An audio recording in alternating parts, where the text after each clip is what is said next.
Hello guys, मैं हूँ Pooja Joshi. Welcome to my new blog. और इस ब्लॉग की शुरुआत करती हूँ मैं शाम के 7 बजे से। और आज की सास बहू की कहानी यहाँ से स्टार्ट होती है कि एक किस्सा सुना मैंने सास बहू का। वो अजीब और गरीब ही था। और क्या बोल सकते हैं, फिर हर घर की अपनी अपनी कहानियाँ होती हैं। तो ज़िंदगी में कई चीज़ें इंसान को देखनी पड़ती है, इसलिए इस चीज़ को देख के कभी घबराना नहीं चाहिए कि आगे क्या होगा और अभी क्या हो रहा है, क्योंकि इंसान को वो लाइफ जीनी ही पड़ती है। जिसके भाग्य में जितना दुख होगा उस इंसान को वो दुख भोगना ही पड़ता है। तो आज की कहानी की स्टार्टिंग हम यहाँ से करेंगे। एक किस्सा था कि हाँ, किस्सा क्या था, एक कहानी है। तो आज की कहानी यहाँ से स्टार्ट होती है कि एक गांव में एक सास बहू थे। तो सास बहू थे, तो उनका ऐसा चल रहा था मामला कि बहू कहीं पे भी खड़ी हो जाए, किसी के भी साथ खड़ी हो जाए, तो सास बोलेगी उसी इंसान ने तुझे भड़काया है, उसी इंसान ने तुझे सिखाया है। तो फिर ये होता था कि पूरे गांव वाले बोलते थे कि कौन खा रहा अब गाली, हम कैसे करें इसके साथ बात। तो फिर ये होता था कि कोई ढंग से बात करता था, कोई ढंग से बात नहीं करता था। बहू को ये सारी चीज़ें पता थी, फिर भी बहू सबको अच्छे से नमस्ते नमस्ते करती थी। बाकी किसी ने बात अच्छे से करी तो ठीक है, नहीं भी करी तो ठीक है। किसी के साथ कोई ज़ोर ज़बरदस्ती नहीं होती है। वो भी इंसान का अपना एक कर्म होता है, क्योंकि देखो इंसान देखो अपना कोई अपना पराया होता है, वो बोली के कारण ही होता है। यहाँ खून के रिश्ते भी पराये हो जाते हैं अगर आपकी ज़बान सही नहीं है, और पराये भी अपने हो जाते हैं अगर आपकी ज़बान सही है, तो आपके बोलने का तरीका सही है। तो सास जिसके भी साथ अपनी बहू को देखती, उन लोगों को गालियाँ देने लगती थी और बोलती थी इसी ने भड़काया तुझे, इसी ने सिखाया तुझे। तो सास जब भी बहू को किसी के साथ देखती, उन लोगों को गाली देती थी। तो ये बात सुन सुन के, एक बार नहीं 1000 बार सुन सुन के, ये ताने मार मार के बहू का भी हो गया दिमाग ख़राब कि भाई हम कहीं पे हंस रहे हैं, बात कर रहे हैं, इसका मतलब ये थोड़ी ना है कि हम पारिवारिक बातें करते हैं। पारिवारिक बातें बाहर वालों को बताने का मतलब भी क्या होता है, किसी ने किसी का पूरा करना नहीं है। हम किसी के सामने जाते हैं अपना थोड़ा हंसी मजाक करने के लिए जाते हैं, ना कि अंदर भी वही चीज़ें हो रही है और बाहर भी हम उसी चीज़ों पे चर्चा करें। तो फिर हमारा बाहर जाने का फ़ायदा ही क्या रहा, अगर हमने हंसना बोलना ही नहीं है कहीं पे, और अपनी पारिवारिक समस्याओं को लेकर घर पे भी दुखी ही रहना है और बाहर पे भी दुखी ही रहना है। और सास की परेशानी ये थी कि अपनी बेटियों के दोस्त आते थे तो सबको बेटी बना लेगी, पूरी दुनिया को बेटी बना लेगी। और दो बहू के दोस्तों का नमस्ते तक नहीं लेती थी, बहू के दोस्तों को गालियाँ देती थी। तो उस बहू को अपनी सास के साथ कैसा व्यवहार करना चाहिए।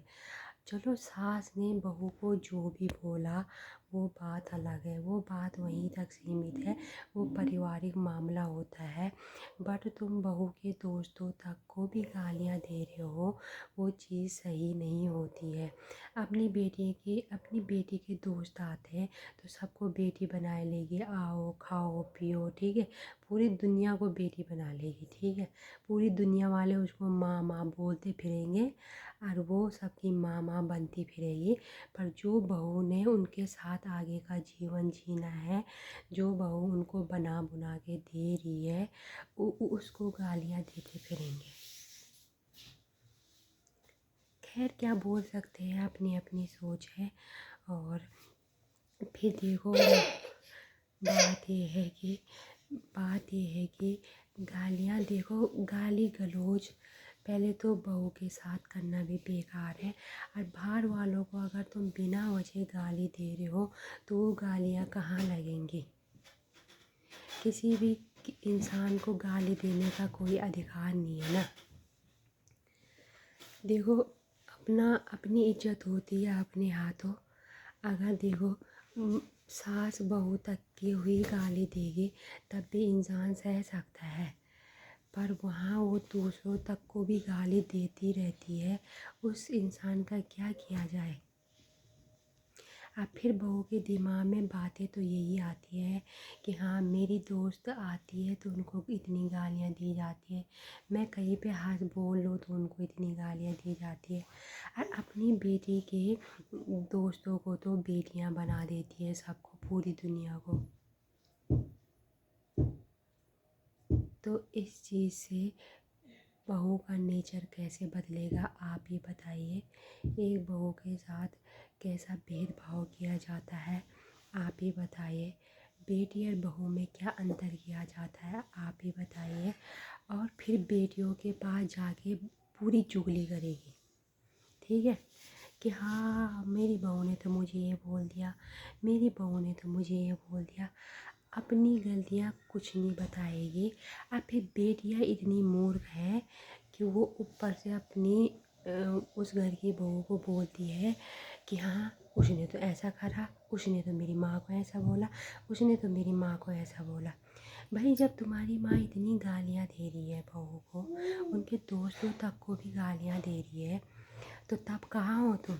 अपनी माँ को समझा नहीं सकते हो तुम अगर किसी का भला नहीं कर सकते हो, किसी के परिवार को नहीं सुधार सकते हो, तो ऊपर से तुमको ये बोलने का अधिकार नहीं है कि हाँ मेरी माँ को तो ऐसा बोला जा रहा है, मेरी माँ को तो वैसा बोला जा रहा है। अपनी माँ की हरकतों को भी तो देखो ना पहले, कि तुम्हारी माँ कहाँ की कहाँ किस किस को क्या क्या बोलती है करके। और नाम लगाते हो तुम बहू का, बदनाम करते हो तुम बहू को।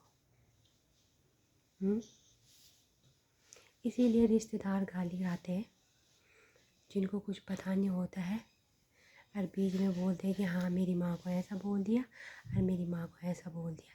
जब तुमको कुछ पता ही नहीं है तो पहले अपनी माँ का बोलने का तरीका सही करो, अपनी माँ को समझाओ, ठीक है, कि हाँ गाली गलौज बंद करें।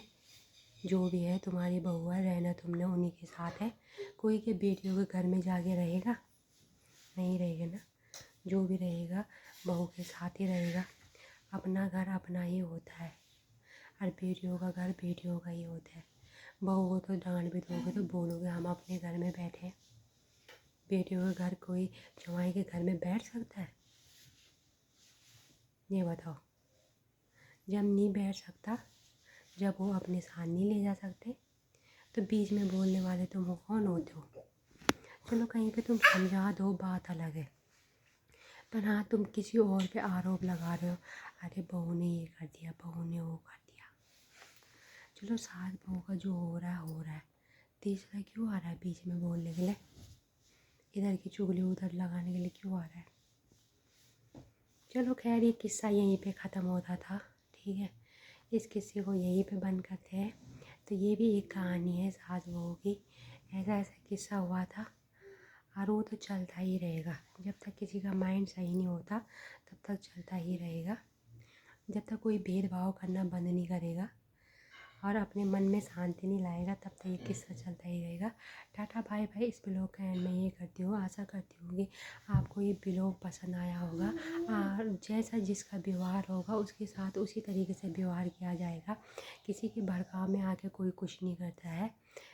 आपका व्यवहार जिस तरीके के जिसके साथ होगा वो इंसान भी वैसे ही हो जाएगा। जैसा खाया अन्न वैसा हुआ मन, जैसी संगत में रहेगा वैसे ही होगा। Tata bye bye.